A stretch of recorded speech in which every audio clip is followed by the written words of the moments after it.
tes bras d'amour. C'est là que nous te prions de nous construire, de nous bâtir, de nous fortifier, de nous embraser, de nous consumer, de nous libérer, de nous guérir, de nous toucher.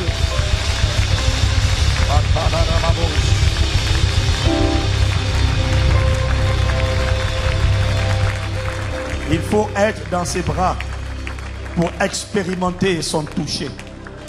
Il faut être dans les bras d'un chirurgien pour que le chirurgien fasse l'opération. Le chirurgien n'opère pas à distance. Il faut que le patient soit dans ses bras. C'est dans ses bras qu'il peut toucher et faire la différence. Et ceux qui s'abandonnent dans ses bras, véritablement, sont les véritables adorateurs. Ceux qui adorent en esprit et en vérité. Accorde-nous la grâce de faire partie de cette race des véritables adorateurs que tu es en train de réveiller dans ton église, dans le corps de Christ. Merci Père. Esprit de Jésus, inspire les paroles de nos bouches et les pensées de nos cœurs et que tout te soit agréable au nom de Jésus. Amen, amen, amen, amen, amen, amen, amen. Un véritable adorateur est en train d'être formé. Un peuple est en train d'être engendré pour la gloire de Dieu. Amen, amen. Amen, amen, amen. Amen, amen.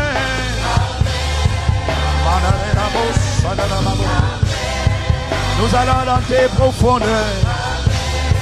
Ma vie et ta vie ne resteront pas comme elles sont. Béni soit Dieu pour ce qui a été fait. Mais il y a plus d'une personne qui est comme moi, qui est reconnaissante pour hier, mais qui dit Seigneur, je veux plus. Il faut que toutes tes paroles s'accomplissent dans ma vie. Il faut que tout l'héritage soit visible dans ma vie. Il faut que toute ta gloire apparaisse dans ma vie. Alors je te rends grâce pour hier, mais je demande plus. Amen, amen, amen. Qu'il me soit fait selon cette prière, où tu déverses plus. Amen, amen, amen, amen. Amen.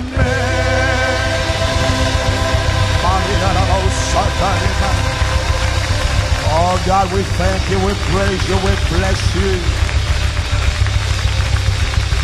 Alléluia. Gloire à ton nom. Merci Seigneur, merci Esprit de Jésus.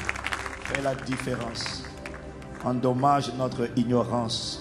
Interpelle-nous, rappelle-nous à l'ordre, aligne-nous sur la parole de Dieu.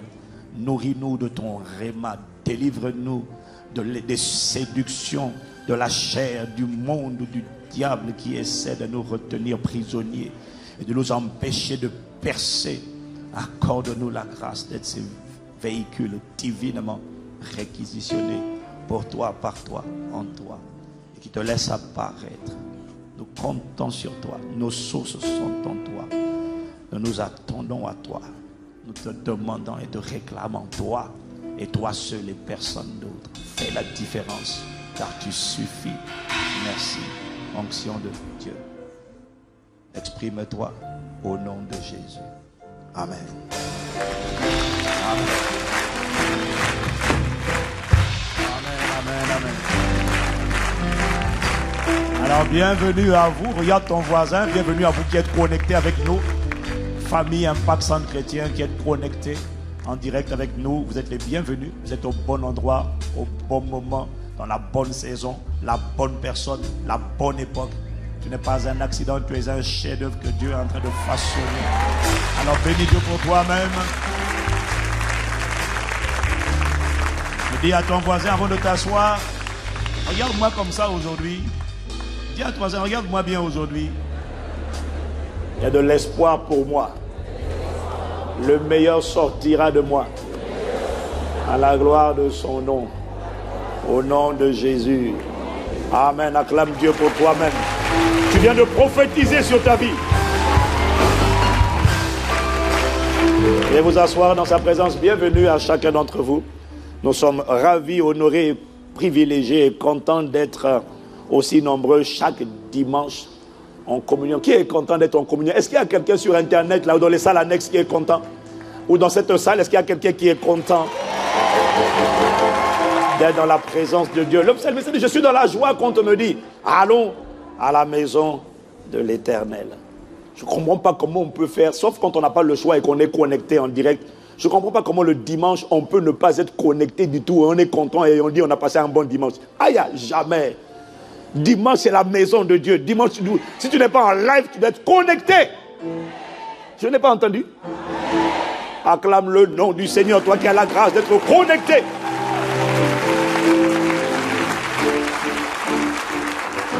Un dimanche où tu ne vas pas à l'église, un dimanche où tu ne communies pas est un dimanche où tu ne devrais pas être content. Parce que je suis dans la joie quand on me dit allons. C'est là que je trouve mes frères et mes sœurs.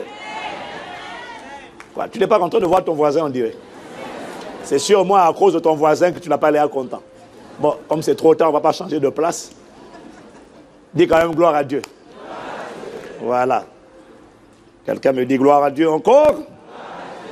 Je vous ramène des salutations de la famille Impact Centre Chrétien. Non, la famille. Les campus Impact Centre Chrétien à Pointe-Noire au Congo-Brazzaville.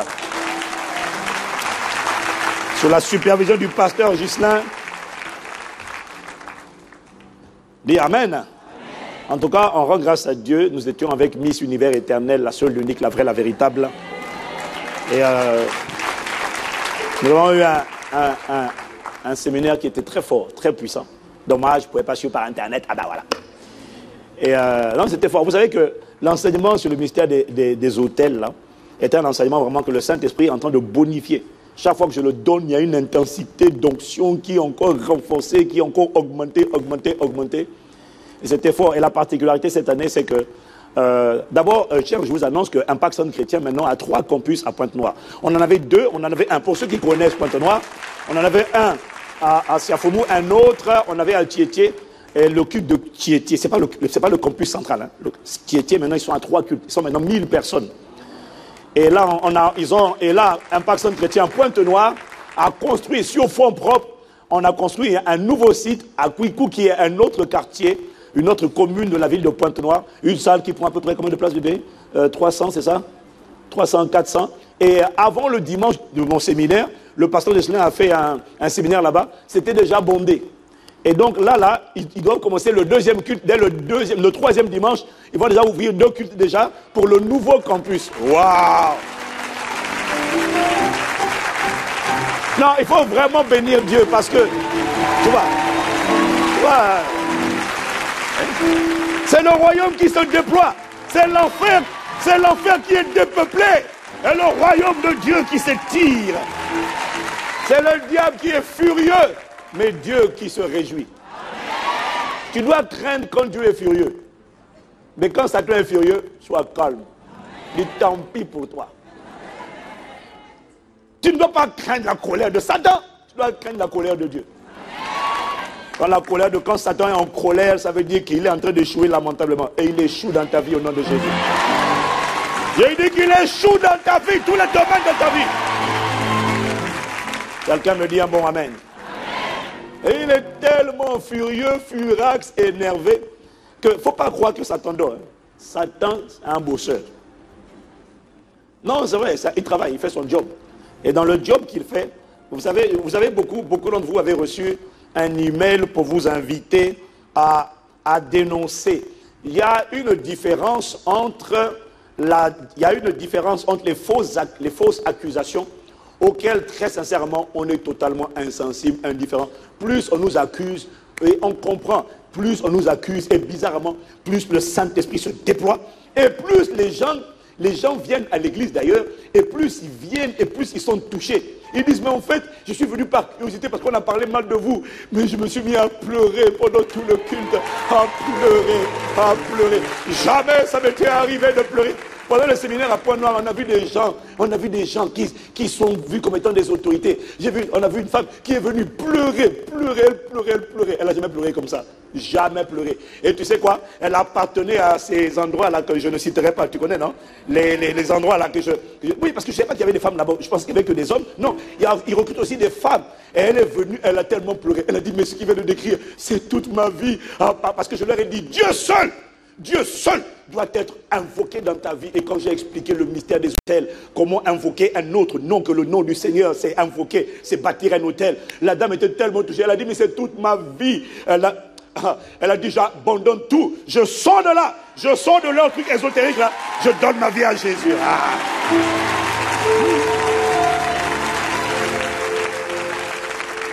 Et comme le séminaire avait lieu cette année en multiplex pour la première fois, le pasteur Ghislain a inauguré une technologie de la télévision numérique terrestre qui a été lancée récemment au Congo. Donc ce n'était pas à travers Internet, mais tous les campus, et Tietie, et Kwiku, et Damassa, à Siafoumou, étaient connectés en direct.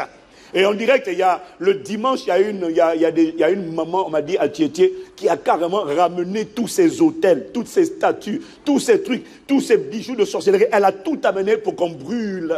Waouh!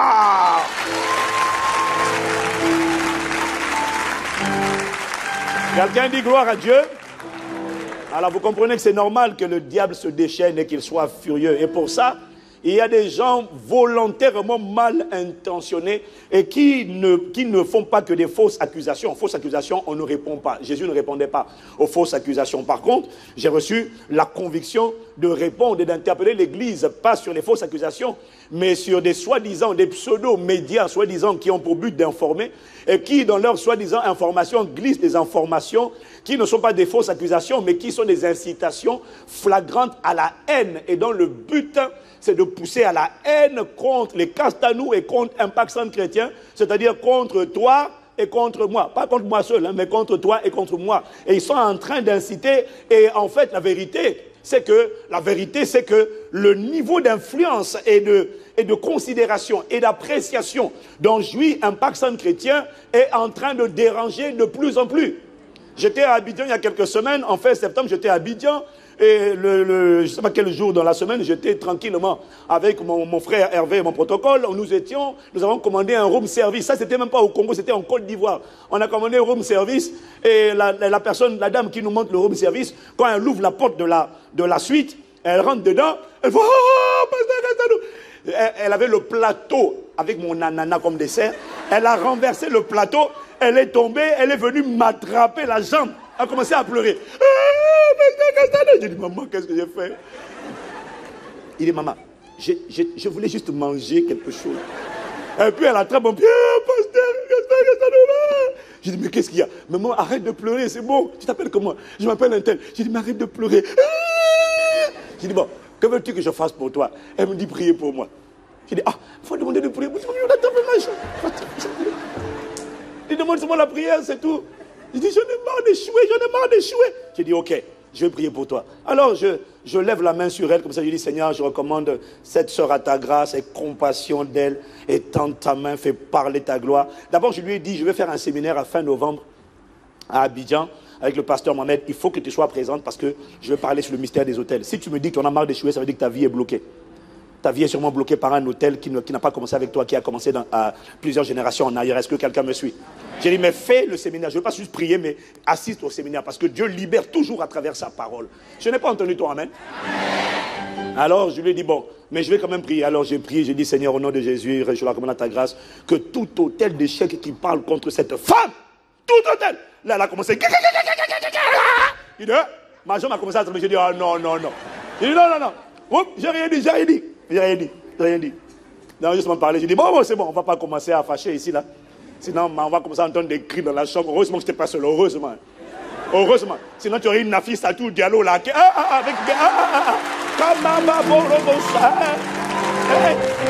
Là, il y avait témoin. Je n'étais pas seul, non. Il faut faire attention, hein. Donc, quand je l'ai relevée, elle était toute souriante et toute heureuse. Oh, merci, pasteur. J'ai dit, bon, maman, maintenant, rends-moi un service. Va me rechercher en bas mon dessert d'ananas que tu as renversé en rentrant dans ma chambre. Allez, ramène-moi mon ananas. Et le lendemain à midi, c'est une autre personne qui m'appelle dans ma chambre. Pasteur Yvan Castanou? Je dis oui. Je suis la secrétaire du directeur général du Sofitel. Je dis, hey, maman, est-ce que je peux venir vous prier pour moi? Je dis, oh, mais la vérité, elle m'a dit non, vous savez. Elle dit, pasteur, excusez-moi. Il y a beaucoup de, toutes les autorités, la Banque mondiale, le FMI, tout le monde, les sportifs viennent ici. Mais excusez-moi, vous transportez une grâce particulière. Je ne leur demande pas rendez-vous. Vous, je demande rendez-vous. Je dis, non, la vérité, c'est juste que, soyons, je réalise que ce ministère, quand même, touche les vies. Oui, il touche les vies.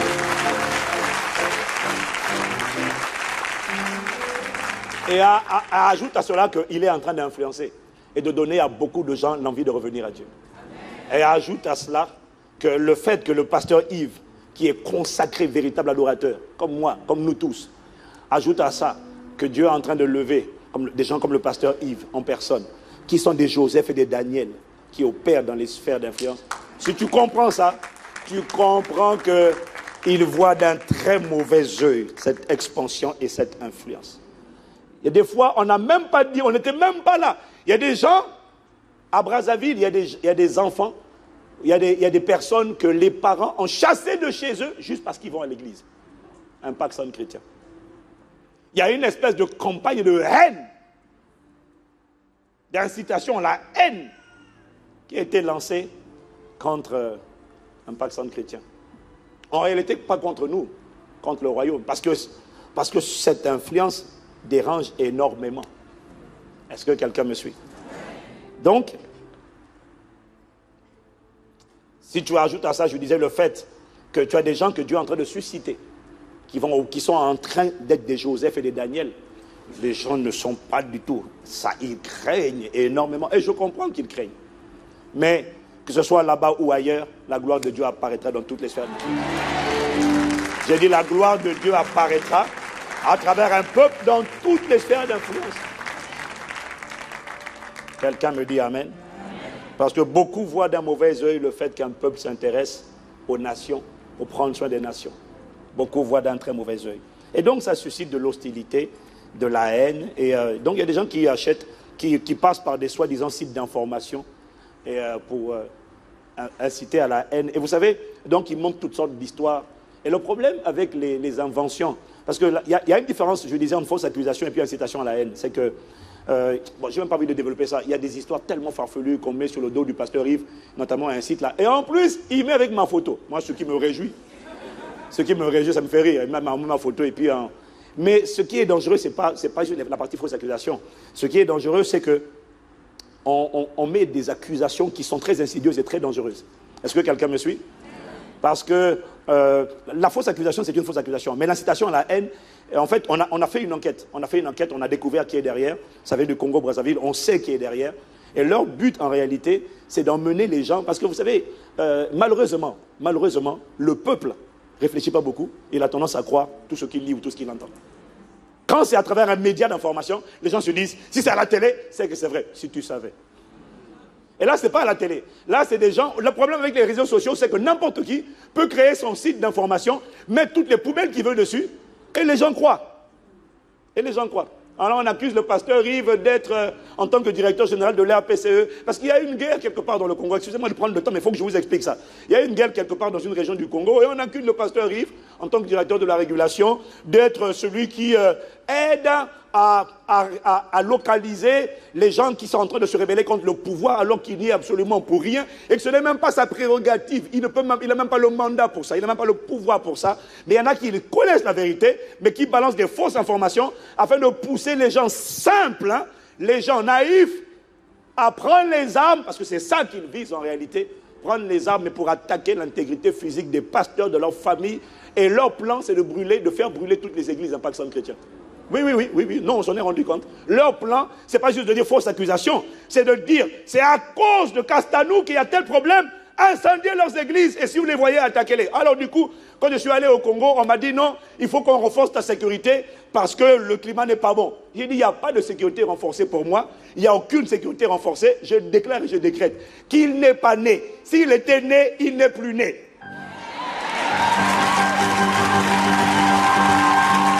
Il n'y a personne. Il n'y a personne qui va se lever pour attaquer physiquement et Pasteur Ghislain, et tous nos pasteurs, et moi, ou nos enfants, ou nos familles, ou tous les membres d'un pasteur chrétien. Écoute-moi, s'il était né, soit il vient de se repentir, soit au revoir, il vient de quitter.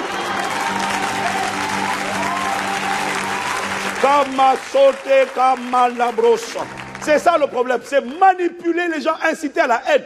Ne sous-estimez jamais les incitations à la haine, parce que tous les massacres des populations, de communautés ou les génocides ont commencé par des messages, pas de fausses accusations, d'incitation à la haine. Voilà pourquoi je dis, tous les sites là, comme Brazza News, Église de Christ, levez-vous, arrêtez de commenter, de dire non, je ne suis pas d'accord, vous êtes trompé de photos, arrêtez, vous savez bien que non. Il faut aller en haut du site et cliquer signaler comme site incitant à la haine. Il faut faire fermer tous ces sites. Je n'ai pas entendu amen.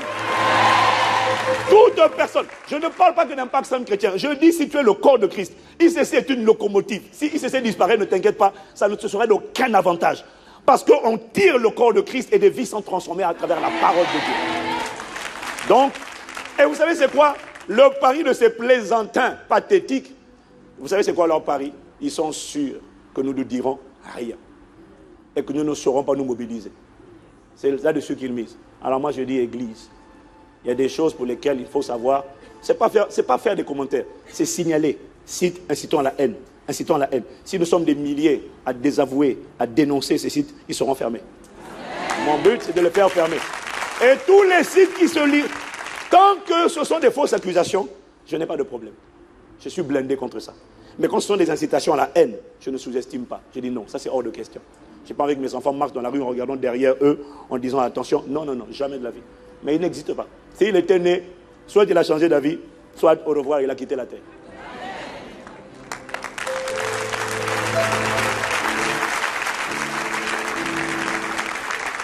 Quelqu'un me dit amen. Mon frère et ma soeur, ça te concerne, ça nous concerne, toi et moi. Ce n'est pas seulement un Castanou qu'on en veut. C'est un corps spirituel, le corps spirituel que nous sommes, toi et moi. Dis à ton voisin, ils nous feront la guerre, mais ils ne nous vaincront jamais. Voilà. Le royaume continuera de s'étendre, les vies continueront d'être impactées, et la lumière va se lever pour briller dans les ténèbres. Et un peuple va se lever pour occuper les sphères d'influence. Je vois les ministères, les municipalités, les parlements investis par le peuple de Dieu. Et personne ne pourra empêcher ça. De toutes les manières, même si moi je quittais la terre, un peuple s'est déjà levé, c'est trop tard. Je n'ai pas entendu ton acclamation.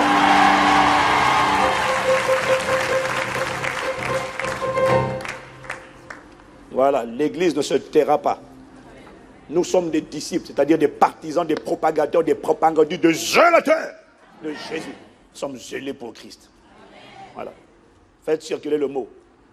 Allez me fermer tous ces sites de calomnie. Et tu vois, mes pasteurs Ivan Castanou, ou pasteur Yves Castanou, tout ça. Tant qu'on m'accuse d'être sorcier, il n'y a pas de problème. Et ils connaissent la réalité. J'aime bien parce que les sorciers accusent toujours les gens de lumière d'être des sorciers. Tu sais pourquoi ils accusent ça? Parce que ma lumière resplendit tellement, et comme ils n'arrivent pas à me voir. Tu sais pourquoi ils me traitent de sorcier? Parce que quand on me voit dans le monde spirituel, on voit un feu. On n'arrive pas à voir qui est à l'intérieur, on voit seulement un feu en mouvement. Et puis le sorcier, quand c'est comme ça, il a trouvé un raccourci, c'est sûrement un grand sorcier.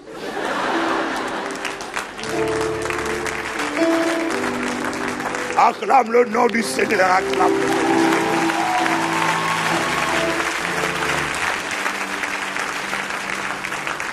Quand on était à Cotonou, enfin août dernier, quand on était à Cotonou, pendant le séminaire de feu qui avait lieu à Cotonou, il y a un monsieur qui était invité, mais le monsieur, il était invité par un ami qu'on connaît. Le gars qui a été invité là, l'invité là, c'est un gars, il touche aux sciences occultes. Lui, il invoque les démons. Lui, il a son hôtel qu'il dresse. Et puis pendant le message, nous, on ne savait pas, pendant le message, le gars était là. Je ne savais pas, c'est après, il était là. vraiment une prédication. Dans l'adoration, il est là. Et pendant la prédication, il est malade. Mais c'est vrai que c'était en feu quand même. Hein. C'est pas comme toi, tu es là. C'était le feu!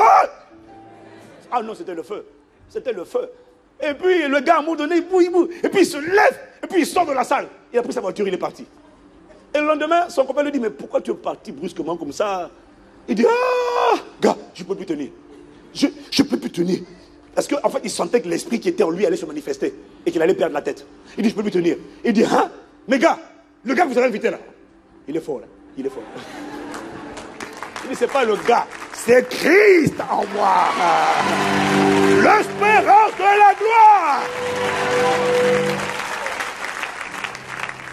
Oh, quelqu'un me dit amen. Dis à ton voisin, toi tu es fort, toi. Oui, oui. C'est pas moi, c'est Christ.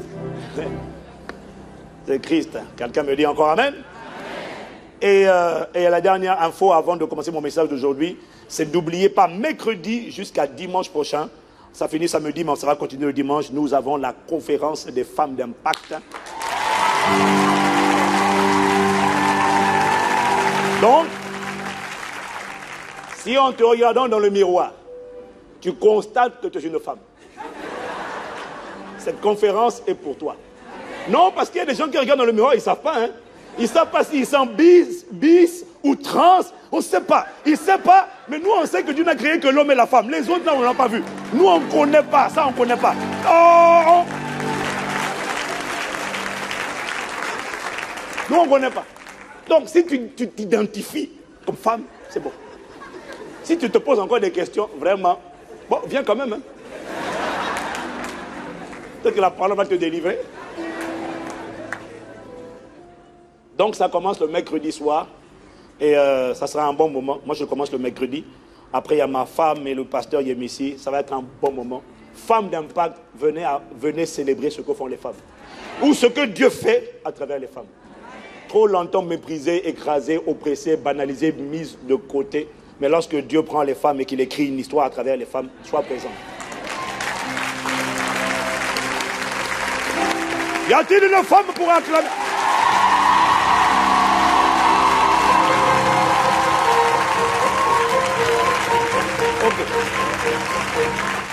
Je suis en train de surveiller quelle est la femme qui n'acclame pas la Camroso Kata. Bon, alors dis à ton voisin, ça va, je suis quelqu'un de bon, doux et humble de cœur. Ne dis pas que le pasteur est venu bizarre. Bon, dis à ton voisin, on ne devient pas véritable adorateur par hasard. Voilà, on ne devient pas, ça c'est la partie 2. Et je crois qu'aujourd'hui, je vais fermer cette parenthèse sur la véritable adoration. Est-ce qu'il y a quelqu'un qui peut me dire que cet enseignement-là lui a vraiment fait du bien? Après le mystère des autels, quelqu'un... Non, est-ce qu'il y a quelqu'un à qui cette parole a fait du bien véritablement? Ah oui, parce que ça fait longtemps que tu te poses des questions, mais je ne comprends pas. Je prie, je jeûne, je chasse, je proclame, je prophétise, je taille en pièces, j'écrase, je danse, je lève des mains, je loue. Mais ça fait longtemps que je fais ça et je me sens toujours faible, toujours oppressé, toujours harcelé, toujours molle, toujours mou, toujours nonchalant, toujours flagada. Je ne comprends pas. C'est comme si quelqu'un me marche dessus. Eh oui, et quelqu'un en réalité, c'est pas quelqu'un, c'est pas comme si. C'est-à-dire qu'il y a un démon qui est assis sur toi et puis il est en train de dandiner sur toi. Tu te demandes, mais et puis le problème, c'est quand ça dure depuis longtemps et que ce démon qui était fort dans ta vie n'a pas commencé à faiblir jusqu'à partir. Ça veut dire que ce n'est pas un problème de Dieu que tu invoques seulement, si tu invoques le seul vrai Dieu. C'est un problème de la nature de l'adoration. Tu dois t'interroger sur la question, est-ce que mon adoration est-elle vraie ou est-ce que c'est une fausse adoration? Dis avec moi, véritable adoration. Mais pour rappel, aujourd'hui, je voudrais d'abord dire une chose, c'est que avant de devenir un véritable adorateur, il faut d'abord décider de devenir un adorateur. Ah oui, avant qu'on ne parle de véritable adorateur, il faut d'abord qu'on parle de l'adorateur.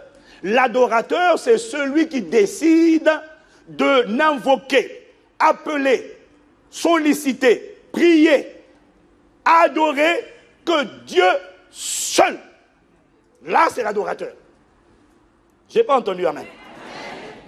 L'adorateur, c'est celui qui décide d'appeler, de demander de l'aide, de demander de la médiation, de demander l'intervention, de demander un miracle, de demander une intervention uniquement à Dieu, le Créateur seul, et à aucune autre créature spirituelle. Ça, c'est l'adorateur. Toute personne qui invoque Dieu, mais en même temps invoque un mort, invoque, quel que soit le nom que tu lui donnes, invoque un ange ou invoque une divinité, c'est un idolâtre. Est-ce que quelqu'un me suit? Est-ce que quelqu'un me suit? Toute personne qui invoque ou Dieu ou un autre que Dieu, c'est un idolâtre. Dieu seul doit être invoqué. L'adorateur, je ne parle pas du véritable, je parle de l'adorateur déjà. C'est celui qui adore, invoque, invite, plaide, demande assistance à Dieu seul et qui bannit de son vocabulaire tout autre nom d'un esprit qui n'est pas Dieu, le Dieu trinitaire. Père, Fils, Saint-Esprit, Seigneur. Si ce n'est pas ça, il bannit de son vocabulaire. Les noms des anges, il bannit de son vocabulaire. Il n'invoque pas les anges. Tu n'as pas le droit d'invoquer les anges. Tu invoques les anges sur quelle base biblique? Jamais a-t-on invoqué un ange dans la Bible. On invoque Dieu, Dieu dépêche les anges. Je n'ai pas entendu? La religion t'a appris à dire, invoque Saint-Michel. Est-ce que tu crois que Saint-Michel, qui n'est pas omnipotent, omniprésent, omnipotent, omniscient, dis-moi un peu, Saint-Michel c'est un ange. Si 1 milliard de personnes invoquent Saint-Michel, la question que je te pose, c'est dis-moi vers qui Saint-Michel va-t-il aller? Saint-Michel, Saint-Michel. Le gars, il a mal à la tête, il a mal aux oreilles. Mais pourquoi on m'appelle? Mais un ange n'est pas omniscient, il ne peut pas être présent partout. Seul Dieu peut être présent partout. Donc, si 1 milliard, on va même dire 1 million, le gars vous lui donnez mal à la tête, c'est pour ça qu'il n'écoute pas, il n'entend pas, il n'obéit pas à tes ordres ou à tes invitations, il obéit lorsque Dieu lui dit, Michel, va là-bas. Et je vais te dire une chose, dans la Bible, Michel c'est un archange. Les dominations, Satan a établi son royaume, Satan a établi son influence sur la terre à travers les dominations, les autorités, les princes des mondes des ténèbres, les esprits méchants. Si tu me suis dit Amen. Et sur chaque territoire, sur chaque zone géographique, il y a des dominations. Si Satan a mis des dominations, c'est-à-dire des entités sataniques au rang archange sur chaque pays, ça veut dire que Dieu également a des archanges sur chaque pays. Et quand tu lis ta Bible, Michaël est l'archange qui est invoqué, qui est dépêché par, ne pas invoqué, mais envoyé par Dieu chaque fois qu'il s'agit de la destinée du peuple d'Israël. Si tu es antillais, africain, européen, Michaël, ce n'est pas sa zone d'action. Lui, c'est le peuple d'Israël. Et tu ne sais pas, il y en a, tu ne sais pas qui est en charge de la France, qui est en charge de la Belgique, tu ne sais pas. Qui est en charge du Congo et de la Guadeloupe, tu ne sais pas. Mais tu n'as pas besoin de savoir. Tout ce que tu as besoin de savoir, c'est le nom du Seigneur qui doit être invoqué. Et le Seigneur dépêche l'ange. Mais dis-moi Amen. Pour sortir de la tradition humaine, rentrer dans la parole de Dieu. Dis Amen. Quand tu invoques un ange, tu ne lui fais pas plaisir. Et laisse-moi te dire, il ne peut pas venir. C'est Dieu qui doit le dépêcher. Par contre, tu es en train de dresser un autel et quelqu'un d'autre va répondre, mais ça ne sera pas l'ange que tu as invoqué. Lui seul doit être invoqué. Lui seul doit être appelé, sollicité, adoré. En dehors de lui, il n'y a personne d'autre. Je n'ai pas entendu toi, amen. Ma Bible dit, quiconque invoquera le nom du Seigneur sera sauvé. Lui seul doit être invoqué. Lui seul suffit. Vous avez tout pleinement en lui, qui est le chef de toute autorité et de toute domination. Lui seul, Dieu seul suffit, à travers le Père, le Fils, le Saint-Esprit. Dieu seul suffit. Tu n'as besoin de personne d'autre. Il n'y a de salut en aucun autre que dans le nom de Jésus. Dis Amen. Lui seul est ton bouclier. Lui seul. Voilà pourquoi il dit, invoque-moi seul. Tu invoques qui? Invoque-moi seul. C'est pour ça qu'il a dit à Israël, on m'appelle je suis.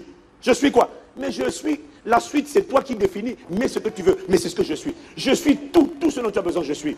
C'est lui qui est ton bouclier, c'est lui qui est ta bannière, c'est lui qui est ta lumière, c'est lui qui est ton étendard, c'est lui qui est ton rocher, c'est lui qui est ton intercesseur, c'est lui qui est ton avocat, c'est lui qui est ton chemin, c'est lui qui est ton conducteur, c'est lui qui est ta vie, c'est lui qui est ta justice, c'est lui qui est ton médiateur, c'est lui qui est ton rémunérateur, c'est lui qui est ta récompense, c'est lui qui est ton intercesseur, c'est lui qui est ton pourvoyeur, c'est lui qui est ta provision, c'est lui qui est ta libération, c'est lui qui est ta délivrance. Le psalmiste a dit, je m'écris, loué soit l'Éternel, et je suis délivré de tous mes ennemis. Oh, je m'écris, loué, change. Libro socata. Je m'écris. J'ai prêché à 3 heures hier, avant-hier à Bordeaux, avant-hier soir.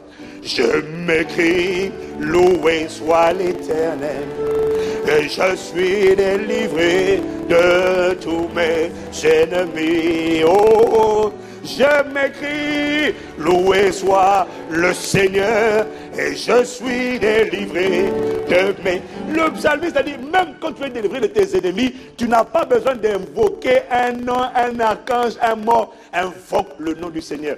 Dis-moi, tu te souviens du nombre de fois où tu as fait un rêve la nuit pendant que tu dormais, et puis quelqu'un venait t'étrangler? À ce moment-là, dis seulement, Mohamed, on va te massacrer le cou. Tu dis, Marie, le coup, on est en train de presser encore plus. Tu dis, Gabriel, ange Gabriel, on va te massacrer le coup. Tu n'as pas remarqué, mais dès que tu dis,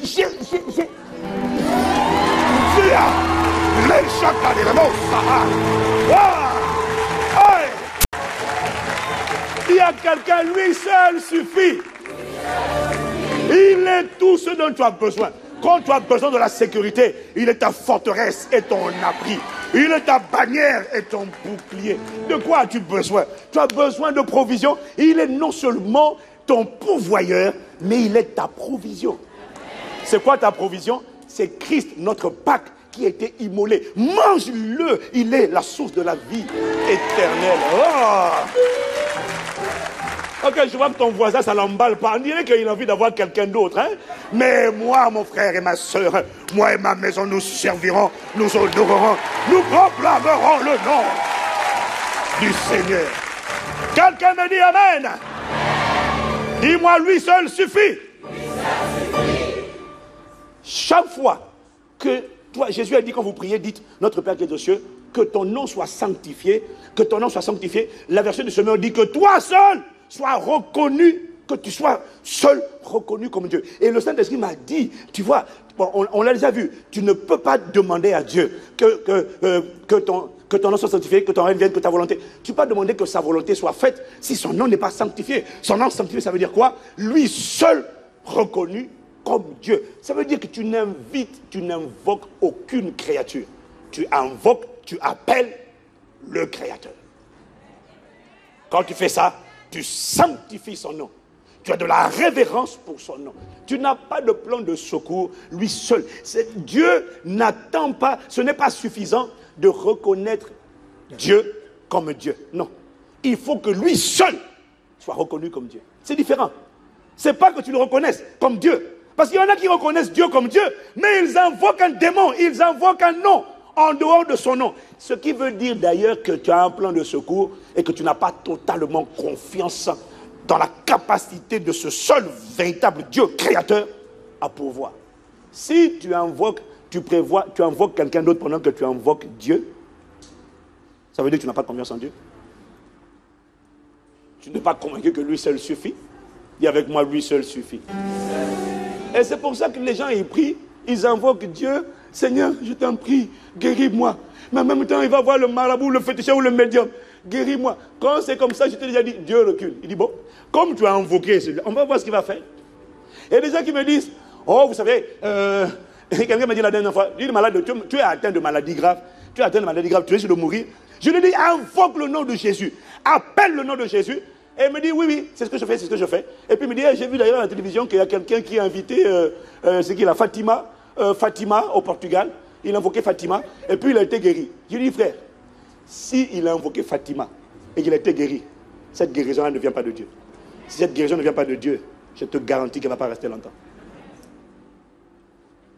Je ne peux pas t'expliquer le comment, mais je sais que le diable sait exaucer des choses. Mais quand Satan te visite, même s'il t'enlève quelque chose en disant, pour un enlever, 10 de replanter. C'est un menteur. Invoque le nom de Jésus. C'est pour ça que le Seigneur s'écarte. Tu as invoqué. Bon, on va voir ce que celui que tu as invoqué va faire. Dieu ne supporte pas la concurrence. Un seul est créateur. Les autres sont des créatures. Tu ne peux pas mettre le créateur au même rang que les créatures. C'est un désordre et c'est une injure. Voilà pourquoi Jésus dit dans Matthieu 6, verset 24, et beaucoup ne font pas exprès. C'est juste l'héritage religieux dont ils ont hérité. Ils prient Dieu, mais ils prient aussi un autre nom que le nom du Seigneur. Et ils ne se rendent pas compte qu'ils sont en train de manquer de respect à Dieu. Matthieu 6, verset 24, Jésus dit, nul ne peut servir 2 maîtres. Nul ne peut adorer 2 maîtres. Nul ne peut invoquer 2 maîtres. Nul ne peut adorer 2 maîtres. Nul ne peut appeler 2 maîtres. Nul ne peut demander l'intervention de 2 maîtres. Car ou il haïra l'un et aimera l'autre, ou il s'attachera à l'un et méprisera l'autre. Vous ne pouvez servir Dieu et Mammon. Jésus dit ici, on ne peut pas servir, invoquer, appeler, demander l'intervention de 2 maîtres. Il dit, il y en a un des deux qui se sentira haï et l'autre se sentira aimé. Il y en a un des deux qui sentira qu'on s'attache à lui, l'autre sentira qu'on le méprise.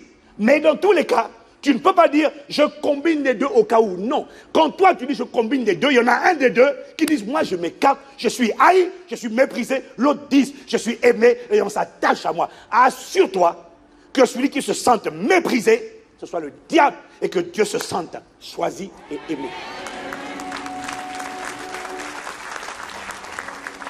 Vu la mollesse de ton acclamation, je comprends qu'il n'y a pas de quelqu'un. Tu vois, la raison pour laquelle tu acclames pas le pasteur, ça tu le sais, la raison pour laquelle tu acclames la parole de Dieu, c'est pas parce que ce que tu entends, tu n'avais jamais entendu. C'est parce que ce que tu entends, tu adhères pleinement et tu sens une espèce d'allégeance au plus profond de toi et tu dis Amen. C'est pour ça que tu acclames. Et quand je te dis assure-toi que Dieu soit honoré et que Satan se sente méprisé, je n'ai pas de place dans sa vie.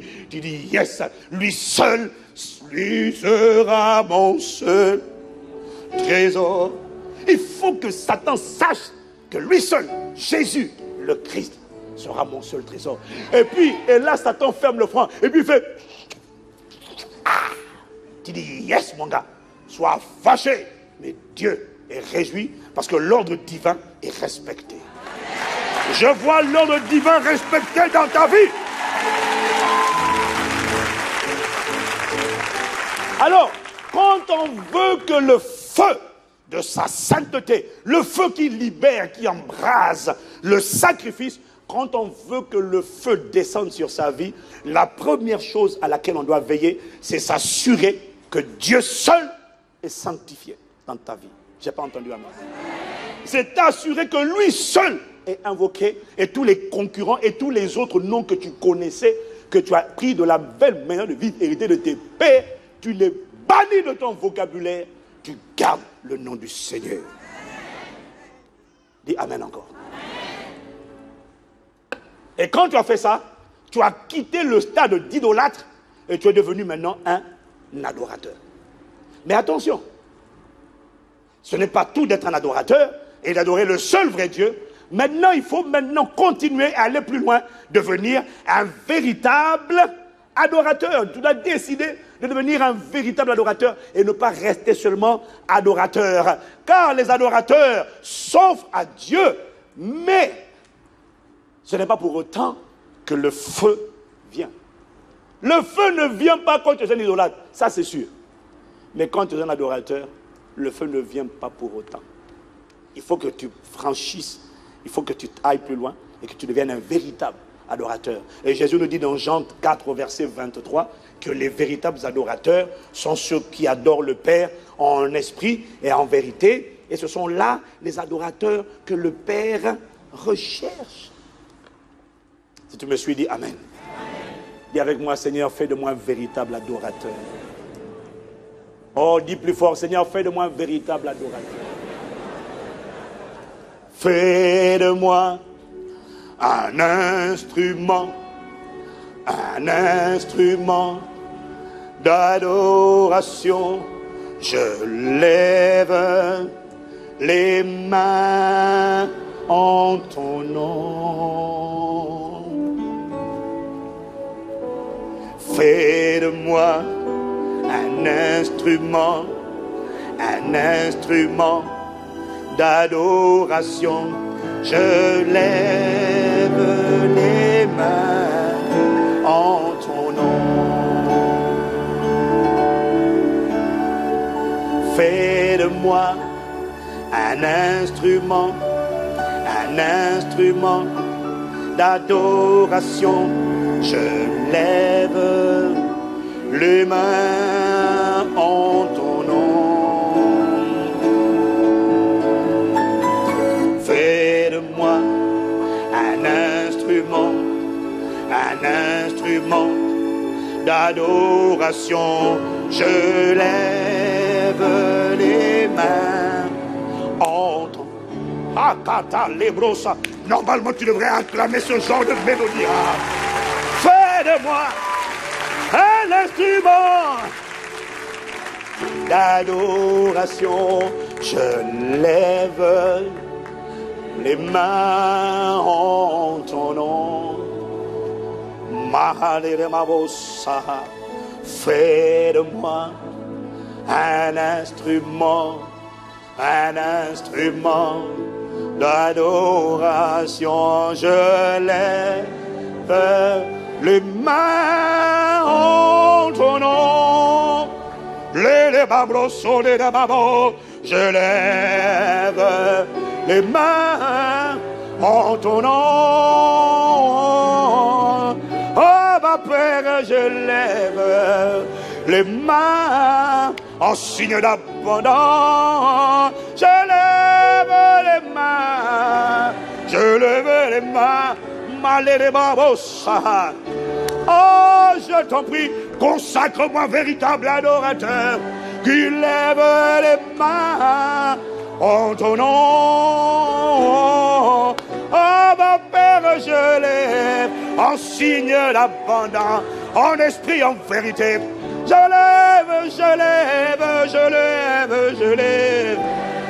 lève les mains en ton nom.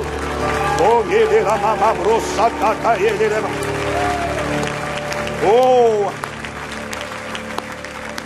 tu vois, lorsque les véritables adorateurs entendent ce genre de mélodie, ils sont en train de vibrer au-dedans d'eux. Ah. Je suis admiratif pour les croyants qui marchent des chewing-gums pendant ce genre de moment. Waouh! Y a-t-il un véritable adorateur dans la place? Alors acclame vraiment, acclame avec ferveur. Ne t'occupe pas de ton voisin. Je lève les mains. Ah. Si tu veux le feu, tu vas devoir entrer dans la véritable adoration. Là où on s'offre, on ne fait pas que prier. Mais notre prière est une prière d'adoration. C'est la prière d'une personne qui est en train de s'abandonner complètement. Et Jésus dit, pour que le feu vienne, il faut que cette adoration soit faite en esprit et en vérité. Donc on a dit que on ne devient pas véritable adorateur par hasard. On le devient en menant la guerre contre la chair, c'est-à-dire contre les 5 sens qui ont tendance à nous empêcher d'offrir à Dieu ce en quoi Dieu prend plaisir. On a dit que l'adoration en esprit, c'est offrir à Dieu ce qui fait plaisir à Dieu. Et ce qui fait plaisir à Dieu, c'est la justice. Ce n'est pas le geste, c'est la justice. Ce n'est pas le minimum, c'est ce qu'il exige.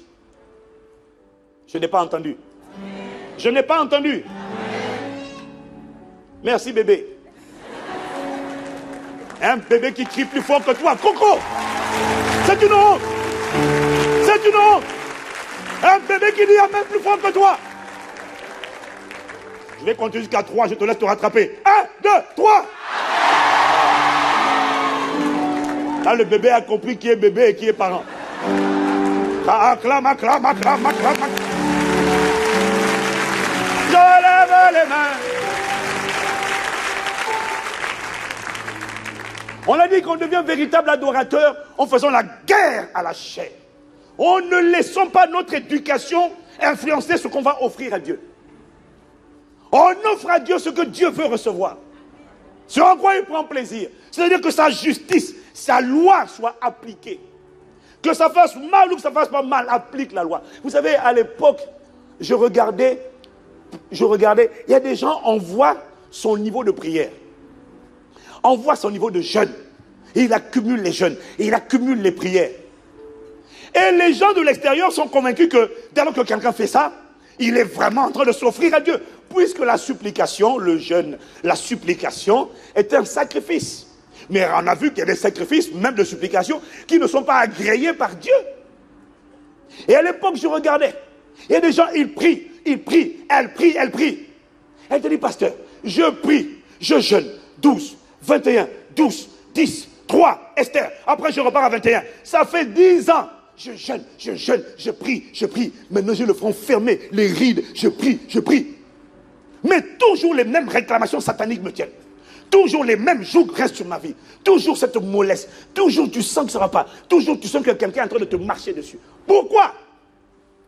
Il m'a dit, ce n'est pas la multiplicité des prières et des jeûnes. Est-ce que tu es sûr que ce que tu fais là est fait en esprit? Est-ce que tu es sûr que tu respectes les lois de Dieu? Est-ce que tu respectes la loi de l'amour? Dieu prend plaisir lorsque la loi de l'amour est respectée. Dieu prend plaisir lorsque la loi de l'honneur est respectée. Dieu prend plaisir lorsque la loi de la fidélité est respectée. Dieu prend plaisir lorsque la loi de la paix est respectée. Alors, tu dis que tu as tout essayé et tu y es presque. Mais décide aujourd'hui, si tu es harcelé, tourmenté, décide sincèrement de prier pour tes ennemis. De prier pour ceux qui te persécutent. Ne te contente pas seulement de prier. Demande pardon à Dieu pour la folie des gens qui te persécutent. Ne te contente pas seulement de prier. Décide d'abandonner l'amertume, la colère, la rancœur que tu ressens dans ton cœur vis-à-vis des personnes qui ont bâti des hôtels pour te bloquer. Tu peux envoyer le feu, il n'y a pas de problème. À l'ennemi, il n'y a pas de problème. Est-ce que quelqu'un me suit? Envoie le feu dans les camps ennemis, c'est vrai. Mais si ce que l'ennemi a fait naître en toi ou garder en toi de la colère, de l'amertume, envers ce grand-papa, grand-maman, oncle, tante, dont tu sais que c'est un sorcier professionnel.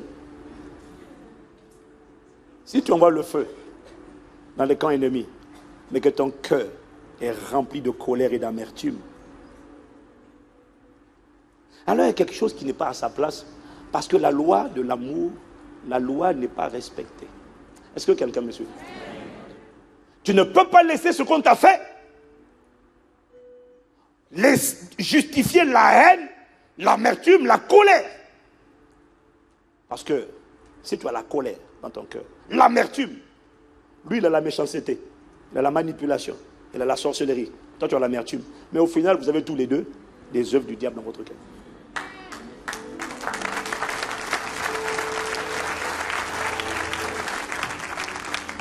Il m'a dit, décide d'aimer. Décide de pardonner. Ma vie a été bloquée pendant des années. Mon mariage bloqué. Ma santé bloquée à cause de cette personne. Mais je discerne que le combat est spirituel. Et il est contre la chair et le sang. Ma colère sainte sur le contre des démons. Mais cette personne-là, même si elle fait exprès, je ne peux pas laisser la haine rentrer dans mon cœur. Parce que je deviens contaminé. Et dès lors que la loi de l'amour n'est plus respectée, mon adoration n'est pas en vérité. Elle n'est pas en esprit, pardon. Et dès lors qu'elle n'est pas en esprit, le feu ne vient pas. C'est pour ça que tu vas voir des gens, ils prient depuis longtemps, mais son cœur est rempli d'amertume. Son cœur est rempli de rancœur. Son cœur est rempli de colère. Mais pourtant, il prie, il jeûne. Mais ça n'a pas d'effet. Parce que le feu ne vient pas tant que la loi n'est pas respectée, tant que l'adoration n'est pas faite en esprit et en vérité. Ouh.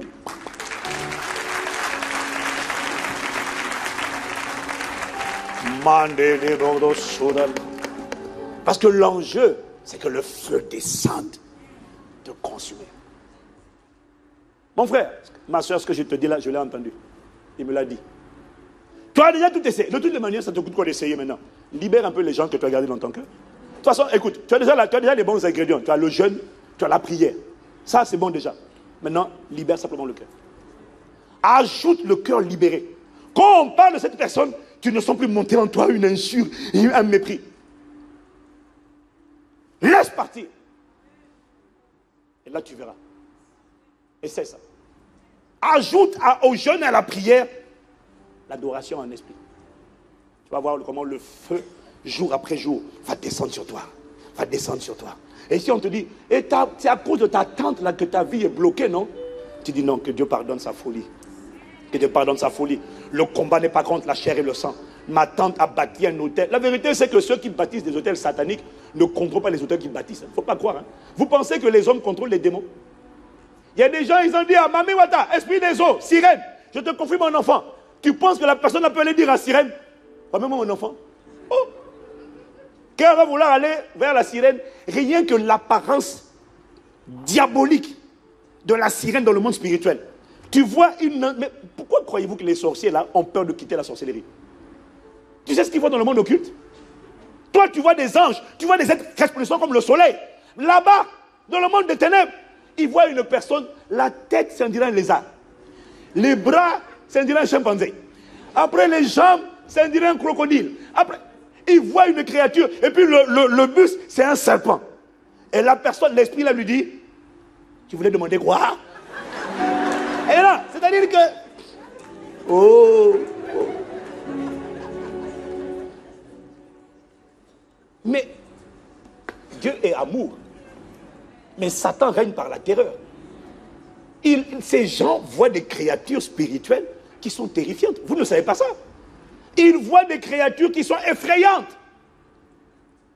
Et toi, tu vas aller avec ton chewing-gum pour lui dire, bon, grand-maman, grand-pape, réponds-toi, accepte Jésus. Ma femme et moi, on parlait avec des gens dans un pays d'Afrique. Et puis, les gens nous disaient qu'ils ont parlé avec le chef de l'État. Le chef de l'État écoutait ce que disait un pasteur. Et le chef de l'État a demandé au pasteur, est-ce que tu es sûr que si j'abandonne mes choses là, est-ce que vous allez me protéger? Non, il a posé la question.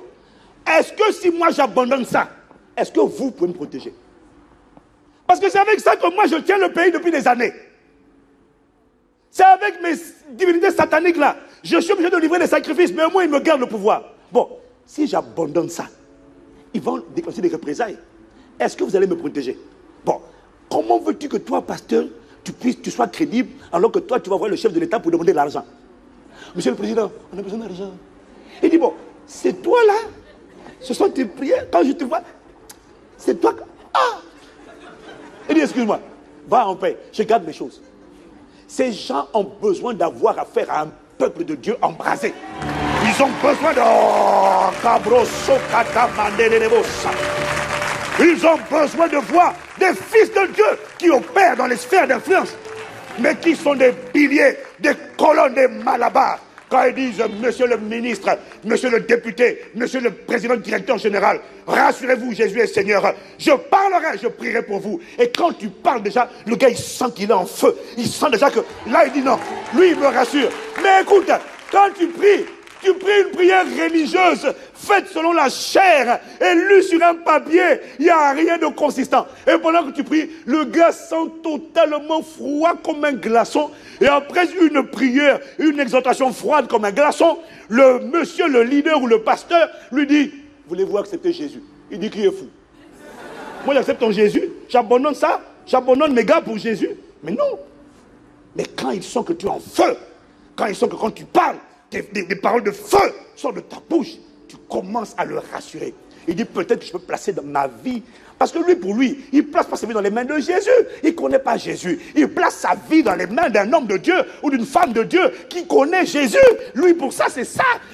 Le païen, quand il va voir le marabout, il ne place pas sa vie dans les mains de la divinité qu'invoque le marabout. Il place sa vie dans les mains du médium ou du marabout. Il ne fait pas confiance, il ne connaît pas l'esprit. Lui, il connaît le marabout.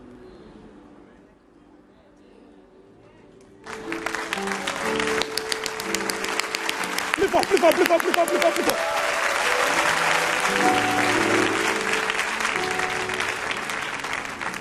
Alors il est temps que se lève un peuple embrasé.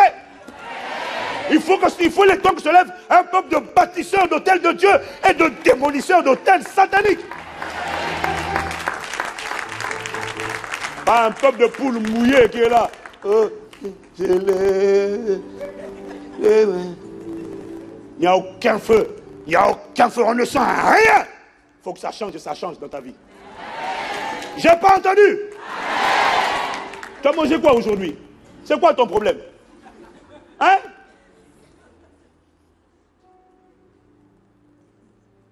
C'est le temps d'être embrasé. Pardonnez-moi, mais moi, j'en ai assez de voir des gens écrasés. Il faut qu'un peuple se lève. C'est ce que j'essaie de te dire. Ce que j'essaie de te dire. Le problème, ce n'est pas le démon qui est trop fort. Le problème, ce n'est pas la maladie. Le problème, c'est le feu. Mets-toi sur l'autel. Laisse le feu descendre et descendre et descendre et descendre et descendre. Et à un moment donné, ce qui te retenait ne te retiendra plus. Je dis que ce qui te retenait ne te retiendra plus. Si tu fais ta part. Quelqu'un me dit amen. On ne devient pas véritable adorateur par hasard. Il faut être un guerrier qui oublie sa chair et qui décide de chercher la justice de Dieu. Devient véritable adorateur, c'est ce que j'ai dit la dernière fois. Je finis avec cette partie, on devient véritable adorateur en livrant une guerre sans pitié à la fausseté. Puisqu'il faut adorer en esprit et en vérité. Amen. Amen. On devient un véritable adorateur en livrant une guerre sans pitié contre la tendance à la fausseté, au mensonge, au manque de sincérité. On devient un véritable adorateur en décidant d'être une personne vraie, une personne sincère, une personne qui va combattre la fausseté, combattre la tendance au mensonge, combattre la tendance à la manipulation, combattre la tendance aux excuses et aux apitoiements, mais une personne vraie, authentique, consistante. Quelqu'un me dit amen. On devient un véritable adorateur en décidant d'être une personne qui marche dans la vérité. Le contraire de la vérité, c'est le mensonge. La fausseté.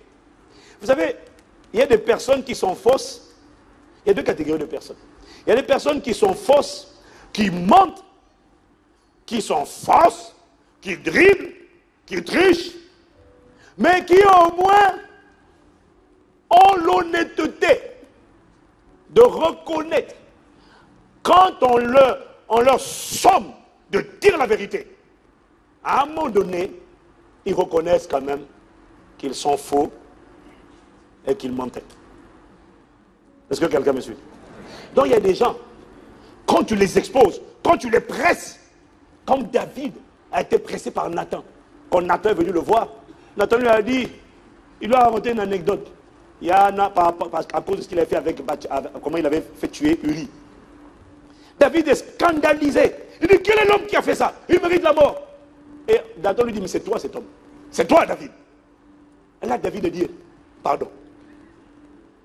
Allez là, non, je demande pardon, Tout de suite, c'est là qu'il écrit le psaume 51. Il s'est humilié, il a eu l'honnêteté de reconnaître au moins qu'il mentait, qu'il était faux. Parce que le problème du mensonge, c'est que quand tu rentres dans l'engrenage du mensonge là, il faut vraiment la grâce pour qu'on t'arrête. Il y a des gens qui commencent à mentir, après ça devient une seconde nature. Il n'a pas choisi, simplement qu'il commence à... C'est un engrenage. Mais il faut que la parole de Dieu t'arrête. Et comment on t'arrête? Sur la déclaration de 2 ou 3 témoins.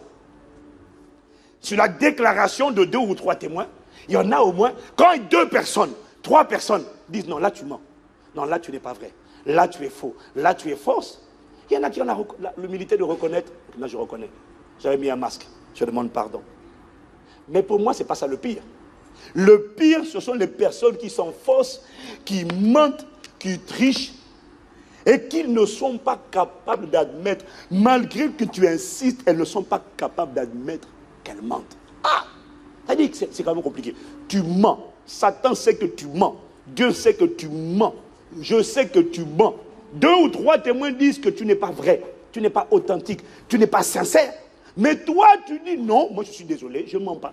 Bon, David, moi, il a reconnu. Mais toi, tu ne le reconnais même pas. Ah non. Non, mais tu n'admets jamais tes torts. Tu ne sais pas admettre tes torts. Tu ne sais pas admettre tes torts. Tu ne sais pas t'humilier et dire, je reconnais que j'ai mal fait. Tu ne sais pas. Dès qu'on te dit, mais à chaque fois qu'on te fait une remarque, tu n'écoutes pas. Ah non, moi j'écoute toujours. Oh, 2, 3 témoins se sont concertés, c'est la norme biblique. On te dit, tu n'admets pas tes torts. Au lieu de dire, je reconnais qu'il y a sûrement quelque chose qui ne va pas. Je vais aider moi. Toi, au lieu de demander de l'aide, de t'humilier, non, moi je ne reconnais pas. Tu es faux. Et tu ne reconnais pas que tu es faux. Que tu es fausse. Difficile d'admettre ses torts. Est-ce que quelqu'un me suit? Est-ce que quelqu'un me suit? Est-ce que quelqu'un me suit? Dis à quelqu'un, avoue. Adorer en vérité, c'est adorer avec sincérité. C'est savoir avouer. Pour devenir un adorateur en vérité, il faut faire la guerre à la fausseté, au mensonge, à la tendance à toujours vouloir te déguiser, vouloir tricher, vouloir mettre des habits, être superficiel. Alors qu'au-dedans, ton cœur n'y est pas. Au-dedans, ta vie n'y est pas. Mais apprends juste à reconnaître que je n'y suis pas. Mais ça ne coûte rien de dire, je n'y suis pas. Je ne sais pas faire. Tu sais, en réalité, tu me vois comme ça. Mais je ne suis pas, en réalité, là où toi tu me vois. J'ai dit que j'étais à tel endroit. Je me suis comporté comme si j'étais mature. Mais je ne suis pas encore mature. Je reconnais que je ne suis pas encore. Au moins, ça te donne l'humilité de savoir le chemin qui te reste à parcourir. Et la grâce de Dieu va t'aider à avancer. Mais quand tu ne sais même pas reconnaître que tu n'y es pas, toi, tu es dans les apparences. Et vous n'avez pas idée du nombre de comédiens qu'on a dans le corps de Christ tous les dimanches. Que de comédie! Les gens qui adorent en esprit, en vérité, font la guerre à la fausseté. Et faire la guerre à la fausseté, ça veut dire marcher dans le vrai. Marcher dans le vrai, ça veut dire avouer.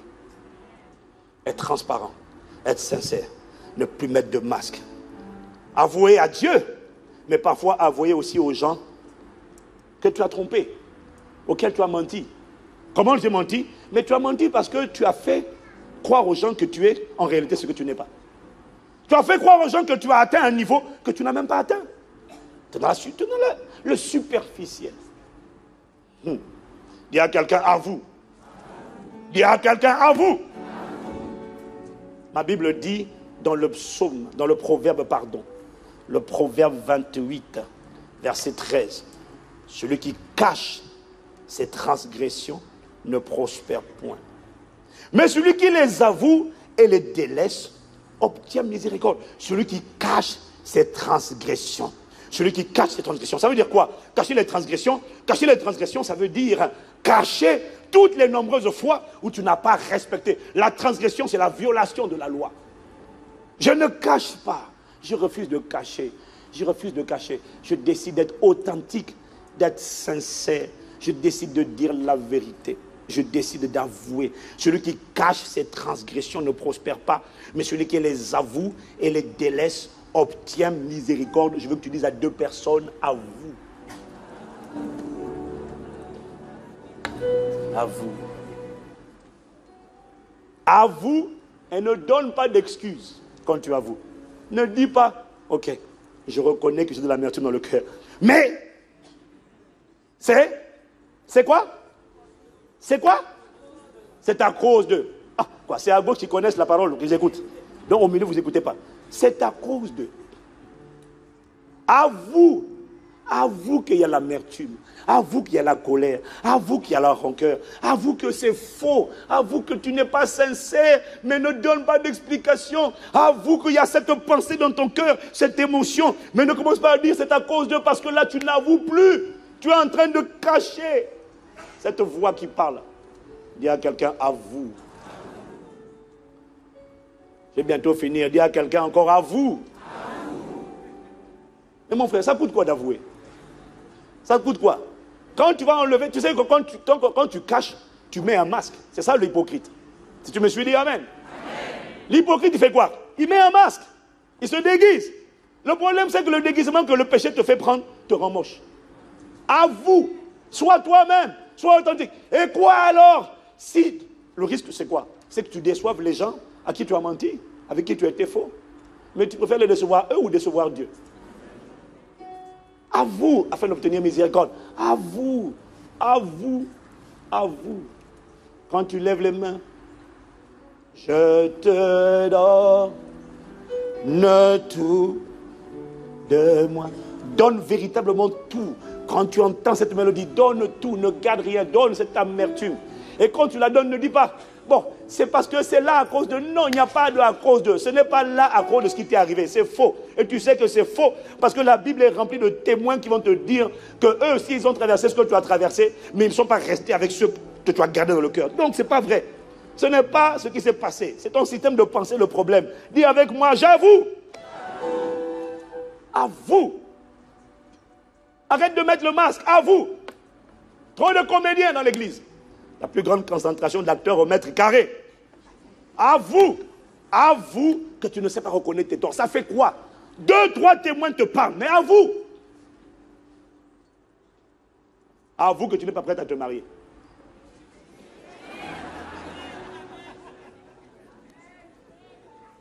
Regarde-moi bien, toi.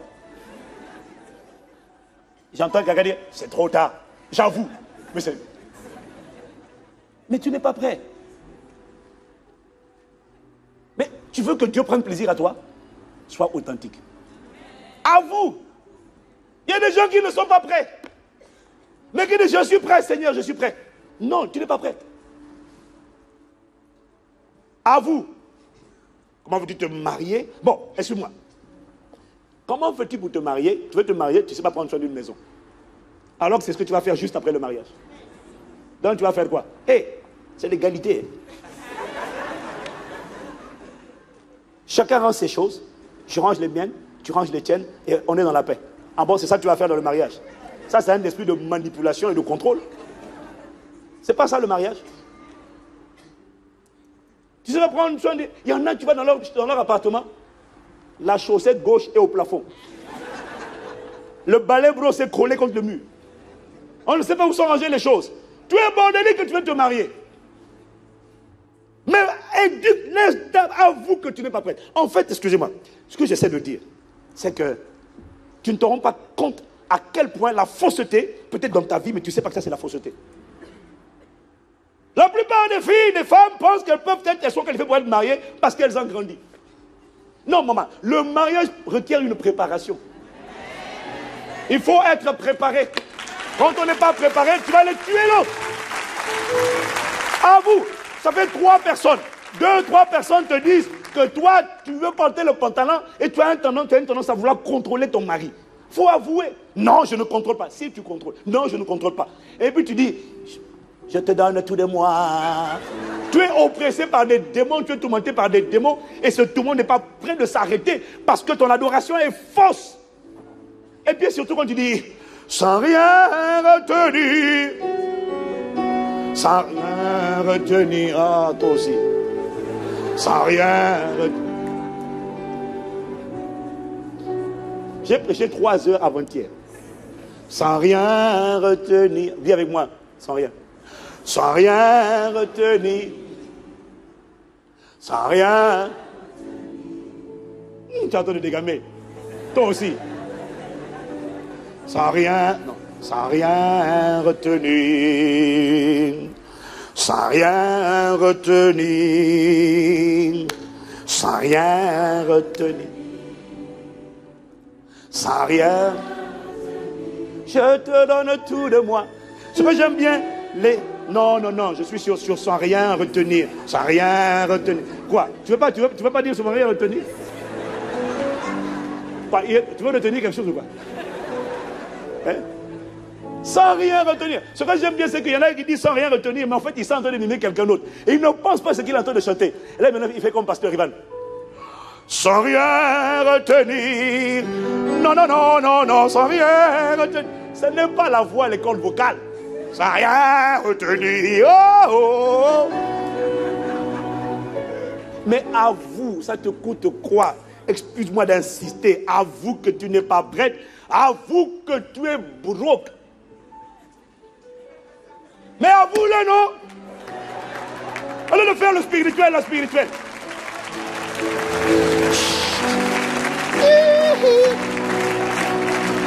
Comédien, comédien, acteur. Avoue que tu es broke. On n'a pas de problème avec les gens broke. On a des problèmes avec les gens qui sont broke, qui n'admettent pas qu'ils sont broke. Et qui n'acceptent pas donc la rééducation, la restauration de leur âme. Parce que celui qui cache cette transgression ne prospère pas. Il faut d'abord les avouer. Et ne me dis pas seulement avouer à Dieu. Hein. Non, parce que Dieu connaît déjà. C'est avouer, avouer. Aux gens, quand tu trompes, tu dois avouer. Demande de l'aide. Tu ne seras jamais fort tant que tu caches. Tu dois avouer, demander de l'aide. Avoue. Hein? Avoue que tu as besoin de restaurer. Tu vas te marier, ma soeur. Tu ne sais même pas c'est quoi la soumission à l'autorité. Mais tu veux te marier. Tu as idée du nombre de gens qui veulent se marier, qui ne sont pas prêts à se soumettre à leur mari. S'ils m'embêtent, j'ai étudié. Hein. S'il me cherche, oh, il va me trouver. Oh! Mais je ne suis pas ta mariée. Sans rien retenir. Et le jour du mariage, tu la vois là. Sans rien retenir. Je me donne à toi, mon mari, sans rien retenir. Ah! Dis à quelqu'un, à vous. Avoue que tu n'es pas au niveau. Avoue que tu es blessé dans ton cœur. Avoue, Dieu va te faire grâce. Avoue, mais ne donne pas d'excuses. Ne dis pas cette colère est là parce que... Non, non, non, non, non. On n'a pas besoin de savoir pourquoi elle est là. Elle n'a pas de raison d'être là. Ne lui donne pas d'explication, de justification. Cette impudicité est là parce que non. On ne va pas savoir pourquoi. Dis simplement, je reconnais que c'est là. C'est de la folie. Ça n'a aucune raison légitime d'être en moi. Je suis le temple du Saint-Esprit. Je devrais être rempli de la pensée de Christ. Si tu cherches des excuses, tu en auras toujours. Hein. Ne va pas venir te dire, ah, Ivan, je m'appelle l'esprit d'amertume et de colère. Je suis là pour t'aider. On t'a offensé. On a dit du mal de toi. On a fait une vidéo à charge pendant 4 heures sur toi, sur les réseaux sociaux. Et malheureusement, à cause de l'immaturité des chrétiens, ils amènent l'esprit de Ève, la mentalité de Ève, la mentalité de la curiosité. Mentalité charnelle de la curiosité. Tu vois une vidéo, pasteur Carméry sorcier. Ah, pourquoi on a dit pasteur Carméry sorcier? Et tu vas cliquer. Pasteur Ivan, apôtre de Satan. Ah, non, c'est choquant. On va cliquer. Et tu écoutes, tu écoutes, tu écoutes. Tu dis, hein? Mais ce qu'il dit là, c'est un jaloux. Et le problème, c'est que tu as fait son travail. Parce qu'à force d'avoir des clics et des clics et des clics et des clics et des clics, c'est toi qui l'as rendu célèbre. En fait, le côté misérable de l'église, la médiocrité de l'église, c'est que l'église rend célèbre des agents de Satan. L'église rend célèbre. N'importe qui devant son clavier, il vient, il fait son truc, il choque les gens, il se connecte, il fait sa vidéo. Les gens disent, ah, mais ils passent leur temps à dire, non, ce que vous dites, c'est pas vrai. Non, ce que vous dites, c'est pas vrai. Ce que vous dites, c'est pas vrai. Mais vous n'avez pas compris que son objectif a été atteint. C'était quoi? Faire tourner la vidéo. Bon, maintenant, à cause de lui, à cause de ça, quand tu tapes mon nom sur Google, je suis le deuxième lien là, le deuxième, c'est apôtre de Satan. Et une voix va venir te parler pour te dire, oh là là, on a sali ta réputation. Je suis la voix de l'esprit de colère et d'amertume. Tu n'avais pas ça hier. Je suis là pour t'aider. Parce que c'est normal que tu sois en colère. C'est normal que tu te dises, hey! Quand on a gâté ton nom, on a sali ta réputation. Est-ce que tu m'autorises à rentrer dans ton cœur? Je suis l'amertume, je suis la colère. Je dis, maman, jamais. Tu dégages, arrête de moi. Moi, je ne vais pas laisser la colère rentrer dans mon cœur. Jamais. Moi, au contraire, je vais commencer à danser. Je suis heureux. Si tu n'es pas à mon niveau, il faut que tu mûrisses. Hein. Si tu veux avancer, que tu n'es pas prêt à accepter ça, mais ça fait partie du package. Et ils ont traité Jésus de Belzébul. Tu veux qu'ils te traitent de quoi? Excuse-moi de te dire, église, le problème, ce n'est pas le fou qui a fait la vidéo. Le problème, ce sont ces népios immatures de chrétiens qui ont regardé la vidéo. Je comprends que tu ne dises pas Amen parce que toi-même, tu t'es surpris en train d'aller cliquer sur des vidéos. Oh, ça c'est Ève, ça. Oh, Dieu a-t-il réellement dit? Satan vient, Dieu a-t-il réellement dit? Et puis la curiosité, là, oh, et toujours en train de chercher. Tu cherches quoi? Tu cherches quoi? C'est comme ça qu'on a rendu des fous célèbres. Personnellement, jamais, moi, avoir l'amertume, la colère, je suis mort. Quoi que tu dis sur moi, ça ne m'atteint plus. Tu dis voleur à Satan. Feu de... Je comprends pourquoi on m'appelle. Je comprends qu'il y a un feu. Et à l'intérieur de ce feu, tu ne comprends pas ce qu'il y a. C'est Christ pleinement formé. Parce que Satan n'est pas un feu. Je te dis, retiens bien, quand un sorcier voit quelque chose qu'il n'arrive pas à atteindre, il n'arrive pas à maîtriser, il n'arrive pas à imiter, il va dire, lui là, comme il ne connaît pas Jésus, il ne connaît pas Dieu, il va dire, ça, ce n'est pas sorcier, ça c'est grande sorcellerie.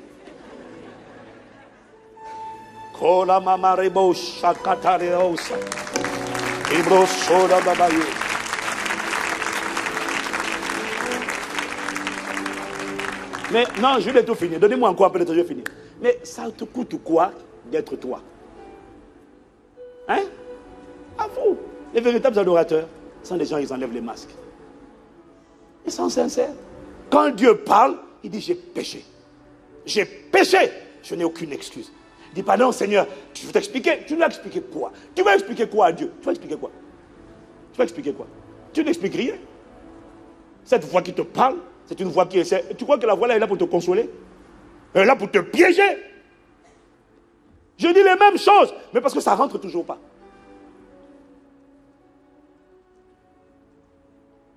Pourquoi Dieu demande d'avouer? Pourquoi Dieu demande d'être vrai? Pourquoi? Je vais finir avec cette partie.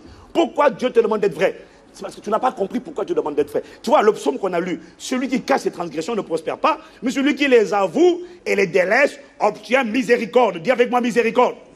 Je n'ai pas entendu. Je n'ai pas entendu.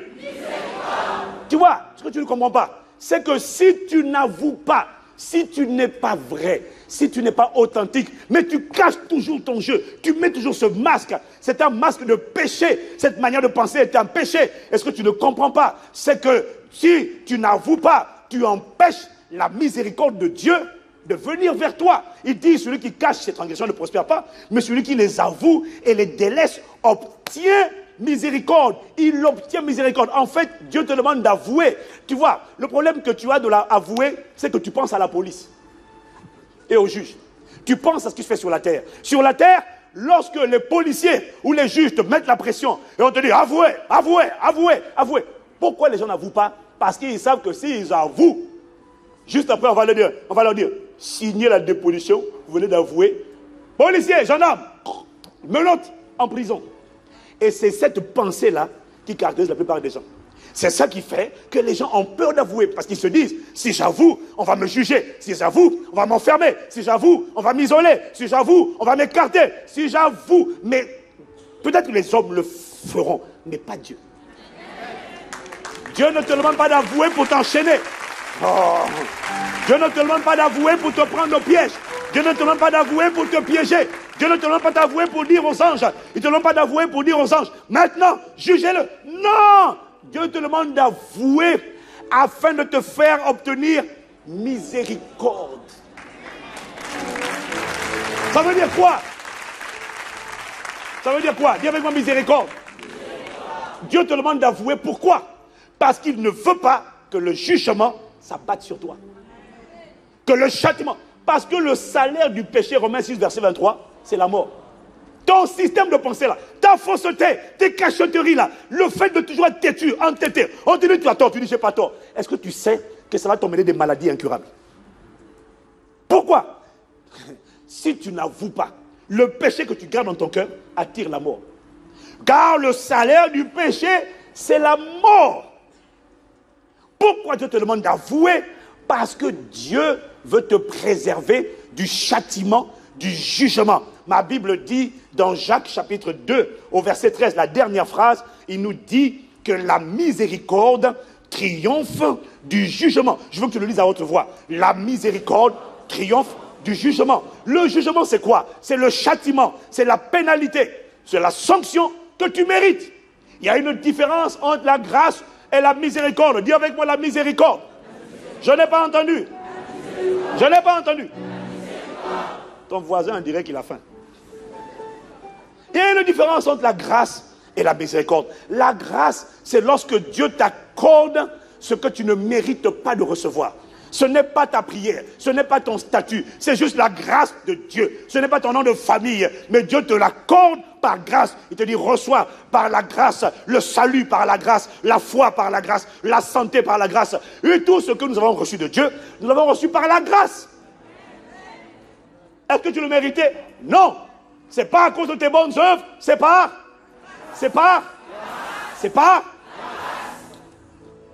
Ça, c'est la grâce. C'est lorsque Dieu t'accorde ce que tu ne méritais pas, mais Dieu te le donne.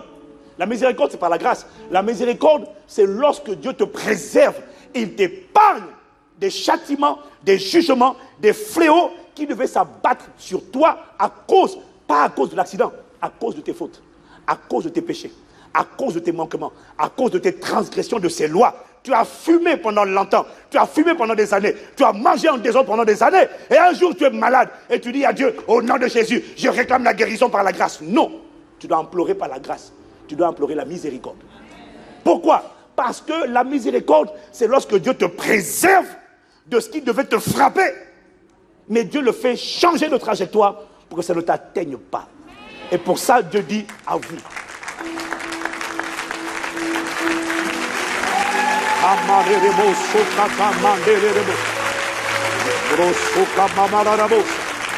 Célèbre pour la miséricorde. Célèbre la miséricorde.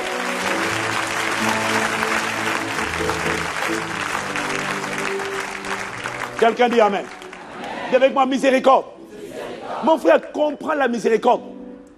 Dieu ne veut pas que tu sois châtié. Il ne veut pas que tu périsses. Il ne veut pas que tu sois jugé. Qu'est-ce qu'il te fait? Il te dit, si tu avoues, la miséricorde peut venir à toi. Ça veut dire que le jugement, j'écarte le jugement et je fais venir ma miséricorde. Mais si tu n'avoues pas, le jugement va venir. Pourquoi? Le péché attire le jugement. Le salaire du péché, c'est la mort. Est-ce que quelqu'un me suit? Dis avec moi, c'est pour cela. Je n'ai pas entendu. Je ne sais pas ce que vous avez aujourd'hui, hein, mais vraiment, aujourd'hui, je te trouve particulièrement... Il y a un esprit qui est venu sur ta vie, là, qui s'est assis sur ta tête aujourd'hui, et qui a dit, je vais t'empêcher d'être expressif et d'être reconnaissant et d'être fervent dans la présence de Dieu. Et toi, tu es venu avec ce genre de pensée, donc l'esprit là te contrôle? Non, non. Tu viens dans la maison du Seigneur, mais sois reconnaissant quand la parole est en train d'être libérée. Sois reconnaissant. Sois reconnaissant. Hein? Oh! Mais c'est quoi ça? Wow!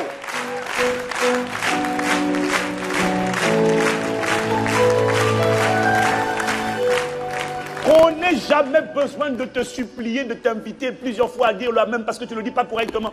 Et quand tu dis Amen, tu réponds à la parole de Dieu. Et quand tu réponds à la parole de Dieu, ce n'est pas le pasteur qui est honoré, c'est le Saint-Esprit qui est content parce qu'il voit un cœur qui a envie de recevoir la parole.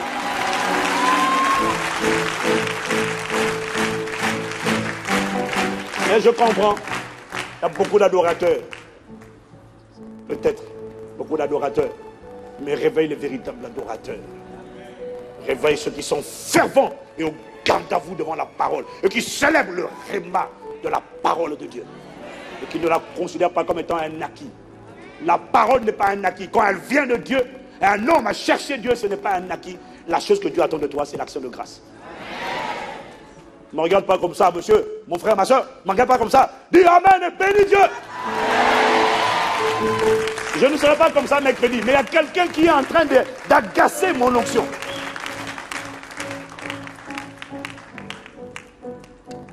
Dis avec moi la miséricorde. La miséricorde.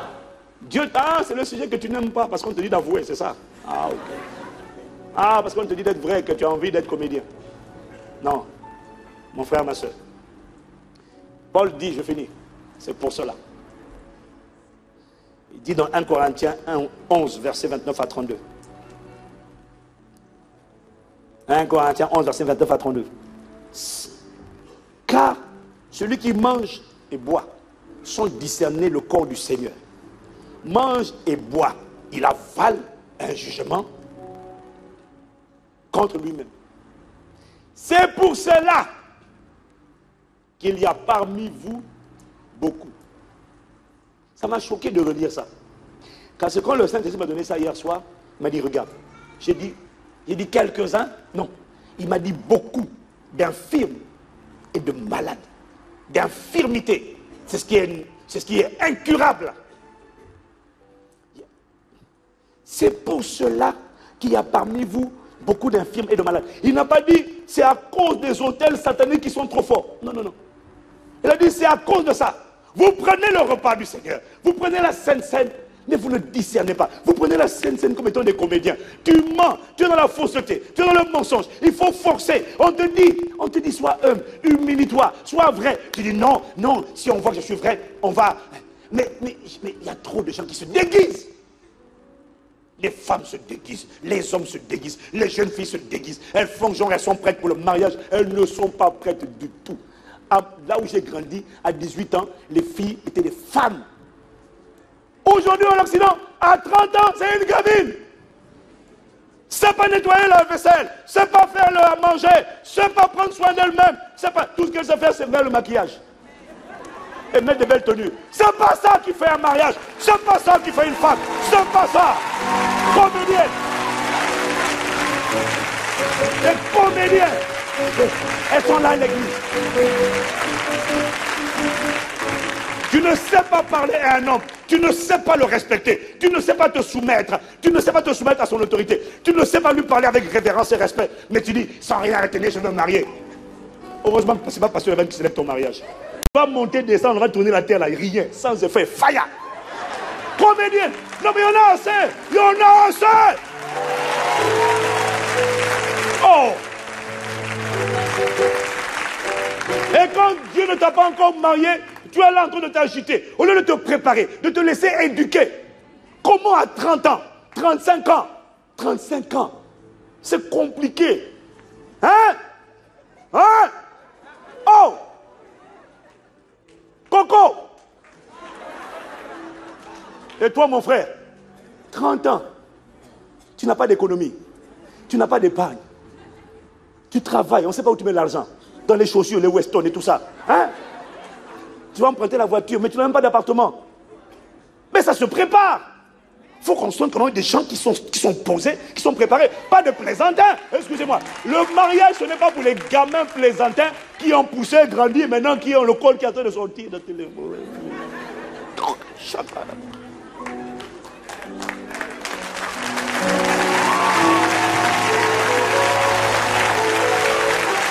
Oh! Dis avec moi, oh! J'en ai assez de voir des gens qui pleurnichent parce qu'ils ne sont pas mariés. J'en ai assez. Tu n'es pas marié, arrête de pleurnicher, prépare-toi. Ça me fatigue. Ah, pasteur, c'est comme un jour, mon tout. Tais-toi. Prépare-toi, fais ce que tu as à faire. Le mari te trouve, le mari, la femme te trouvera en route. Mais avance. Achète ta maison. Prends soin de ta vie. Prépare-toi à accueillir quelqu'un. Hein? Et tu n'as pas idée, mais tu ne te rends pas compte que tu es fausse. Tu es faux. Tu ne te rends pas compte que la fausseté est subtile. Parce que tu ne vois pas, on croit que je suis fausse. Mais tu es fausse. Parce que tu es fausse, parce que tu n'es pas prête. Tu n'es pas prête. Tu n'as jamais honoré ton père. Tu le méprises dans ton cœur. Tu veux te marier? Jamais. Apprends d'abord à honorer un père. Ton père a échoué, Dieu va devoir t'apprendre à respecter un père. Mais tu ne respectes personne. Dans l'église, tu ne connais personne et un jour, tout à coup, soudainement, brusquement, sans avertir, tu as trouvé un frère. Bon, moi, la question que je pose, c'est comment vas-tu honorer ce gars-là si tu as du mépris pour ton père et tu n'as même pas appris à honorer un père dans l'église, un père, un pasteur ou un ancien, un responsable. Tu n'as pas honoré personne. Tu dis, je suis prête pour le mariage. Comédienne, comédien, toi, comédien, comédien.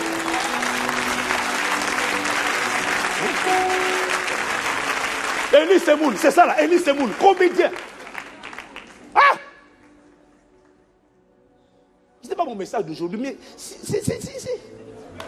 Non, excusez-moi, non. Il y en a assez de comédiens. Nous, on a une guerre spirituelle à mener dehors. On a besoin de véritables adorateurs. On n'a pas besoin de trompions, de comédiens, des gens qui se déguisent. Et tu t'étends de ce que tu es toujours ratapla, mou, molle, nonchalant, écrasé, oppressé par les démons. Et après tu dis, non, il dit, c'est à cause de, c'est pour cela qu'il y a parmi vous beaucoup, il n'a pas dit certains, il n'a pas dit quelques, il dit beaucoup d'infirmes et de malades. Et après il dit, oh, quand j'ai lu ça j'ai eu peur. Il me dit qu'un grand nombre, pas un petit nombre, mais qu'un grand nombre sont morts. Pas un petit nombre. J'ai regardé dans le mot grec, il parle de considérable. Ce n'est pas l'esprit de mort qui fait ça. Non. Parce que dès qu'il y a le mort, on dit, ah, c'est un esprit de mort. Non, non, non, non, non, non, non, non. Ce n'est pas l'esprit de mort. Il dit, c'est pour ça là. Pourquoi? Vous ne discernez pas et ne respectez pas le corps et le sang de Christ. Prenez la Sainte à la légère. Vous faites des comédiens, vous dansez comme des ballerines. Vous dansez, vous swingez. Vous mentez à votre frère, vous mentez à votre soeur, vous mettez des masques. Et puis vous dites, merci pour ta chair qui a été livrée pour moi. Et merci Seigneur pour ton sang versé pour moi. Il dit en bon, écoute ce qu'il a. À cause de ça, for this cause, pour cette raison, c'est pour cela. Beaucoup de malades et d'infirmes au milieu de vous, et qu'un grand nombre sont morts. Si nous nous jugions nous-mêmes, nous ne serions pas jugés. Mais quand nous sommes jugés, nous sommes châtiés par le Seigneur, afin que nous ne soyons pas condamnés avec le monde. Quand nous sommes jugés, tu vois, il dit, si nous nous jugeons nous-mêmes, nous ne serions pas jugés. À quel moment tu te juges toi-même? C'est lorsque tu enlèves les masques. Tu dis, j'avoue. Là, tu es en train de te juger toi-même. Le risque que tu cours, c'est que les gens à qui tu as menti, avec qui tu as été faux, disent, mais tu nous as trompés. Le risque, c'est qu'eux te ferment les portes. Mais la bonne nouvelle, c'est que Dieu trouve les portes. Les portes de la miséricorde.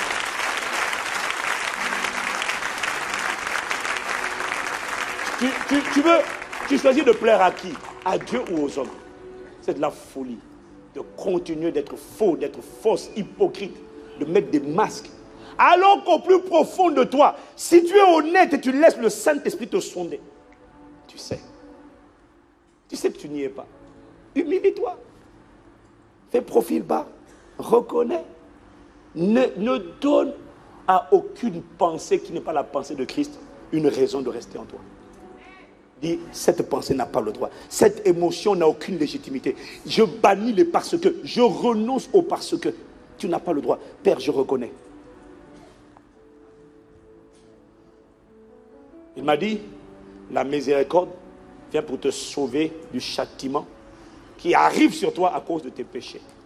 Mais la miséricorde ne peut pas couler dans la vie des comédiens, des acteurs, des hypocrites, de ceux qui sont faux. Voilà pourquoi il te demande, s'il te plaît, je ne veux pas que cette maladie te touche. Je ne veux pas que cette mort prématurée t'emporte. Je ne veux pas que cette infirmité soit ton partage. Je te supplie, humilie-toi, avoue, délaisse, afin que ma miséricorde puisse détourner le châtiment de toi. Et que ce qui devait s'abattre sur ta vie ne s'abatte pas sur toi. Ça, c'est la prière de Dieu. Il ne te dit pas d'avouer pour t'emprisonner. Il te dit d'avouer pour te libérer. Parce que ce péché t'a déjà emprisonné. Cette manière de penser t'a déjà emprisonné. Incline la tête avec moi. Yada mambros de sans rien retenir. Sans rien retenir. Sans rien retenir. Chamadarebos. Yelada mama sans rien retenir. Je te donne tout. Est-ce que tu peux prendre la décision d'être sincère? Juste pendant quelques secondes là, mettre ton cœur devant Dieu. Dans quel domaine est-ce que Dieu te parle? Les 2 ou 3 témoins te parlent et toi tu fais l'entêté. Têtu. Et tu empêches Dieu d'envoyer sa miséricorde. Ah bah Père, je te.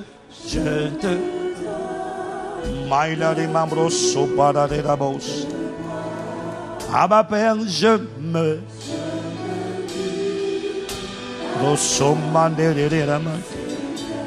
Je te donne mon cœur. Je te donne mon cœur.